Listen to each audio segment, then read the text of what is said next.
Auvergnat d'adoption disait de lui-même qu'il était un écrivain notoirement méconnu. Alexandre Vialat était un écrivain fantaisiste à la mélancolie souriante. Cet Auvergnat fut un marin contrarié qui dut renoncer à bourlinguer sur les mers à cause de sa mauvaise vue.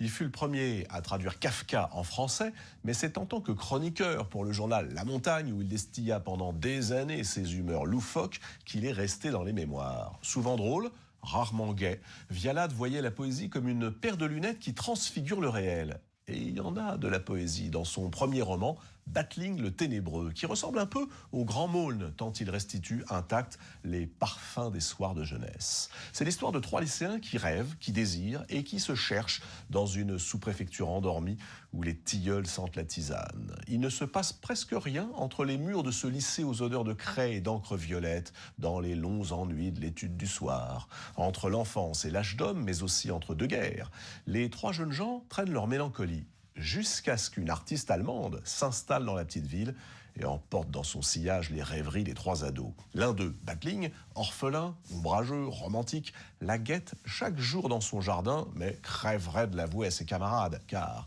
pour avoir l'air d'un homme, croit-il, il faut avoir l'air désinvolte et n'attacher de prix à rien, surtout pas aux femmes, à qui on écrit des poèmes en secret, mais dont on parle avec des rudesses de régiment. Battling et ses sentimentalismes compliqués, son âme acide, sa pudeur hargneuse ne quittera jamais l'adolescence. Il préférera s'en aller vagabonder au pays des morts. Voilà ce que montre admirablement Alexandre Vialat, nostalgique de l'adolescence, qui en épingle ce qu'il appelle les pitoyables tricheries. Battling le Ténébreux d'Alexandre Vialat, c'est à lire chez Gallimard.